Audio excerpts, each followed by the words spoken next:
अस्सलाम वालेकुम व्यूअर्स, मैं हूं समीना पाशा। आप लोगों में से जो लोग क्रिकेट देखने के शौकीन हैं वो अक्सर ये देखते होंगे कि बाज़ औक़ात अच्छा खासा एक टीम मैच बना लेती है और बड़ा दूसरी टीम पर हावी हो जाती है, लेकिन फिर जब उन्हें लगता है कि मैच अपनी गिरफ्त में आ चुका है तो वो अचानक से रिलैक्स हो जाती है। और जो ही वो रिलैक्स होती है, जो मुखालिफ टीम होती है उसको सांस लेने का मौका मिल जाता है। जब वो सांस बहाल करती है, थोड़ा ठहरती है, तो फिर कहीं ना कहीं आगे चलकर थोड़ा सा वो जड़ पकड़ने लगती है, मजबूत होने लगती है फिर से, और कहीं आगे चलकर ऐसा भी होता है कि वो मैच में वापस आ जाती है और कोई कोई मैच का रिजल्ट तो बिल्कुल बरखिलाफ में निकल आता है। यानी वो टीम जो बज़ाहिर मैच को काबू कर चुकी होती है वो मैच हार जाती है, क्योंकि जो मुखालिफ टीम है उसको जब वो मौका दे देती है सांस लेने का, सांस बहाल करने का, तो जो मुखालिफ टीम होती है वो भले कमज़ोर ही क्यों ना हो चुकी हो उस वक्त तक, लेकिन वो दोबारा से उठ खड़ी होती है और वो फिर मैच बाज़ों का जीत भी जाती है। अब सूरत हाल ये है कि जो सियासी मैच है वो भी कुछ इससे ज़्यादा मुख्तलिफ नहीं होता। ख़ासतौर पर अगर पाकिस्तान की टीम के मैचेस में तो बहुत सारे मैचेस ऐसे आपको मिल जाएंगे कि जहाँ पर अच्छे खासी एकदम धड़ाम से 4-5 विकेटें गिरा ली दूसरी टीम की, पता चला जी 7-8 विकेटें जो मेन बैट्समैन थे वो आउट कर लिए, लेकिन टेल एंडर्स जो हैं उन्हीं से इतना स्कोर करवा के मैच फंसा लिया बिला वजह, और फंसा के मैच या तो हार गए या फिर बड़ी मुश्किल से जीता हो। तो पाकिस्तान तो इस किस्म की हमें गेम्स काफ़ी दिखाता है और इसी वजह से काफ़ी ब्लड प्रेशर जो है वो हाई हो जाता है पाकिस्तान के मैच देखते हुए। और किसी कमज़ोर टीम के साथ भी जब आप मैच खेल रहा हो पाकिस्तान, तो रिलैक्स नहीं हो पाते, क्योंकि हमें ये डर रहता है कि ये किसी भी वक्त अच्छा खासा बना बनाया मैच जो है वो फंसा लेते हैं।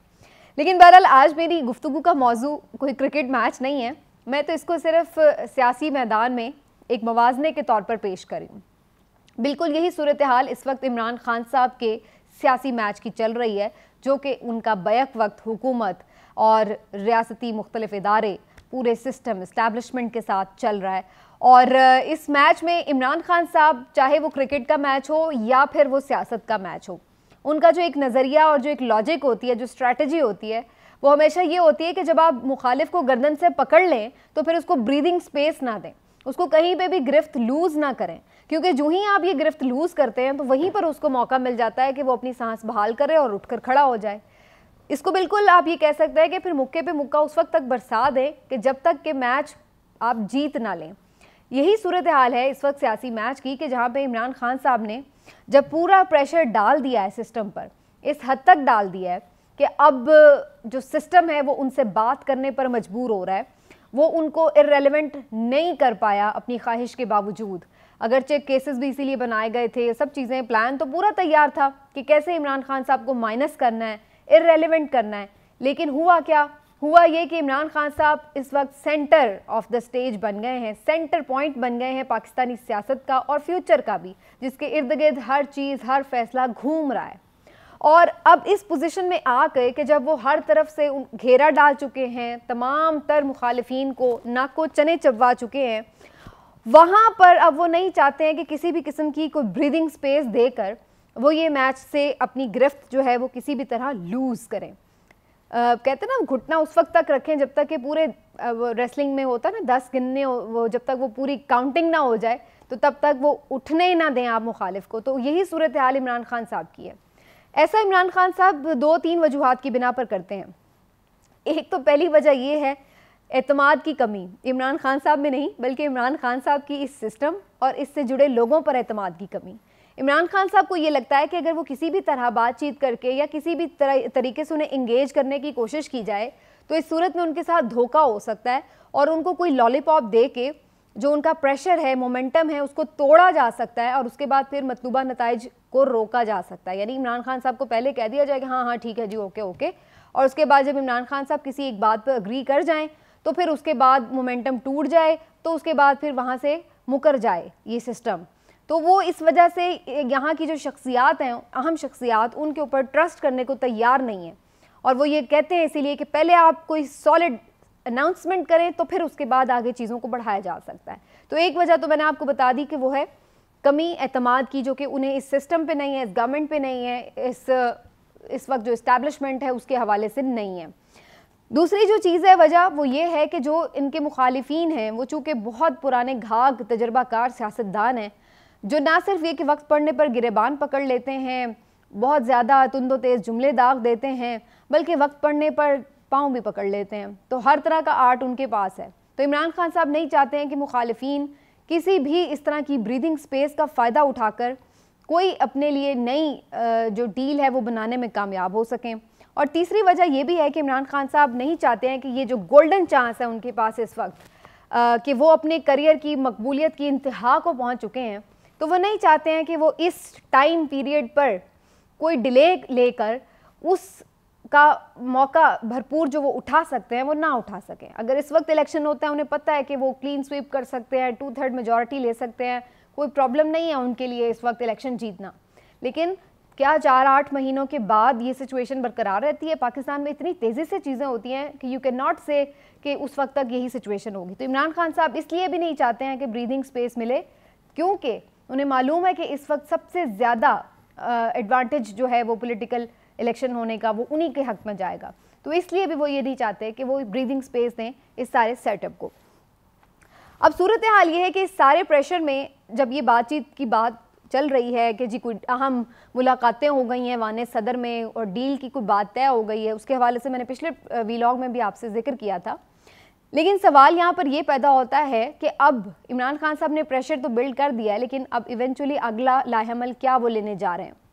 अब इसी वजह से आप देख रहे हैं कि स्टिल अगरचे ये बातचीत होना शुरू हो चुकी है वानों में कि क्या किया जाए, किस तरह से, फरवरी मार्च की भी बात हो रही है, बहुत सारे लोग और भी ऑप्शंस लेकर आ रहे हैं, लेकिन इसके बावजूद भी इमरान खान साहब फाइनल कॉल की बात कर रहे हैं। जल्द से जुलूस वो रोक नहीं रहे हैं। आज भी उन्होंने चारसद्दा में बड़ी गैदरिंग से खिताब किया और बड़ा वहाँ पे अच्छा क्राउड था, ज़बरदस्त, बहुत बड़ा क्राउड फिर अगैन। और चारसद्दा वो इलाका है जो कि ज़ाहिर है कि सैलाब से भी किसी हद तक मुतासिर है, और उसके बावजूद वहाँ पर लोग उनके जलसे में आए हुए हैं। तो ये भी एक अलार्मिंग सिचुएशन है जो हुकूमत है उनके लिए कि यार ये बंदा, लोग जैसे भी हालात में हैं वो फिर भी उसकी तरफ देख रहे हैं। तो यही वजह है कि वो फिर इलेक्शन में भी नहीं जाते और एक डरावना ख्वाब बन गए इलेक्शन इस हुकूमत के लिए। किस्सा मुख्तसर ये कि इमरान खान साहब ये जलसों का प्रेशर भी इसी तरह जारी रखेंगे। वक्त पड़ने पर सितंबर के आखिर में वो कॉल की बात कर रहे हैं, वो भी यही वजह है कि वो नहीं चाहते हैं कि यहाँ पे कोई ब्रीदिंग स्पेस दें और फिर कोई नई डील बनाने का किसी को मौका दें, इसलिए वो ये प्रेशर बढ़ाए रखेंगे। और जानबूझकर बीच में कहीं वो स्लो डिलीवरी भी कर जाते हैं कि जहाँ पर वो जनरल बाजवा साहब को ये भी मौका फ्राहम कर रहे हैं कि भाई आप चाहें तो अपनी जो एक्सटेंशन है उसको थोड़ा सा एक्सटेंड कर लें, या यूँ कह लें कि जो अगले आर्मी चीफ की तैनाती है उसको थोड़ा सा ताख़ीर से किया जाए, ताकि ये मामला भी सारे यहीं पे सेटल हो जाएं पिछली गवर्नमेंट के साथ ही, इलेक्शन के साथ ही, और फिर नई गवर्नमेंट आए, नया आर्मी चीफ आए, नई चीज़ें हों, नए तरीक़े से जो है फिर मुल्क को आगे बढ़ाया जाए। लेकिन इस सारे के दौरान जो आर्मी चीफ की तैनाती है वो फंस कर रह गई है। आपको याद होगा कि पीडीएम ने, खुर्रम दस्तगीर साहब ने खुद एक शो में बैठकर ये बात की थी कि हम तो इसलिए आए थे क्योंकि हमें ये मालूम था कि नवंबर में एक तैनाती होनी है, इमरान खान साहब ने अपनी मर्ज़ी का आर्मी चीफ ले आना है और फिर इन्होंने हमारे साथ ऐसा शिकंजा कसना है, हमारे केसेस भी हैं, हमें उन केसेस में सज़ा दिलवा दी जाएगी और जनाब फिर इमरान खान साहब को तो अगले भी 5 साल मिल जाएंगे। तो ये सारी सूरत हाल हमें काबिल कबूल नहीं थी, इसलिए हमने जैसे तैसे भी इमरान खान साहब की हुकूमत का तख्ता उल्टा। ये बातें वो हैं जो खुर्रम दस्तगीर साहब खुद अपने मुंह से कह चुके हैं, और उसके बाद बाकी की कहानी आप सारी सुनते ही रहते हैं। नजम सेठी साहब ने तो अब वाशगाफ अल्फाज में सारी बात कह दी कि 3 बुनियादी मकसद थे। इलेक्टोरल रिफॉर्म्स की बात थी कि वो करनी है क्योंकि ओवरसीज़ पाकिस्तानियों का वोट इमरान खान साहब को मिलना था, और ईवीएम को भी ख़त्म करना चाहते थे क्योंकि जो धांधली की कोशिश हो सकती है वो भी उसमें मिनिमाइज़ हो जाती। दूसरी जो प्रॉब्लम थी वो केसेस थे, और नैब के जो केसेस थे, नैब की जो तरामीम थी वो उन्हें करनी थी लॉज में, इस वजह से ये आना चाहते थे फौरी तौर पर इमरान खान साहब को हटाकर। और तीसरा जो काम था वो करना चाहते थे आर्मी चीफ का। पहले 2 काम तो उन्होंने बड़ी कामयाबी से कर लिए हैं। इलेक्टोरल रिफॉर्म्स जो हैं उसके ऊपर दोनों चीज़ें ख़त्म कर दी, ओवरसीज़ भी अब वोट नहीं डाल सकेंगे और ईवीएम भी के ज़रिए भी इलेक्शन नहीं हो सकेगा। दूसरी जो चीज़ थी नैब के हवाले से, वो भी उन्होंने कामयाबी से वो लॉज पास कर लिए, अगरचे सदर मुमलिकत ने उस पर दस्तखत नहीं किए, लेकिन चूँकि वो एक आइन ये देता है रास्ता कि अगर नहीं भी सदर मुमलिकत दस्तखत करते तो कुछ अरसे बाद वो लॉ जो है, जो कानून साजी हुई होती है, वो खुद ब खुद आइन पाकिस्तान और जो कवानीन पाकिस्तान है उसका हिस्सा बन जाते हैं। तो वो भी बन गए। और बाय द वे चलते चलते मैं ये भी इसमें बता दूं कि ये जो माशाल्लाह से तरमीम हुई हैं जिनको बार बार NRO 2 कहा जा रहा है, वो क्यों कहा जा रहा है? आपको मालूम है कितने केसेस जो हैं वो वापस हो गए हैं अदालतों से? 50 रेफरेंसेस, 50 रेफरेंसेस जो कि अरबों के केसेस बनते हैं वो वापस कर दिए हैं नैब अदालतों ने मुख्तलिफ सियासी रहनुमाओं के इन बुनियादों पर जो तरामीम हो गई हैं, जिनमें शहबाज शरीफ साहब, हमजा शहबाज के खिलाफ जो रमज़ान शुगर मिल्स का केस है, फिर राजा परवेज़ अशरफ पर रेंटल पावर के 6 करप्शन रेफरेंसेस थे वो वापस हो गए। इसी तरह सेनेटर यूसुफ रज़ा गिलानी के खिलाफ करप्शन रेफरेंस वापस हो गया।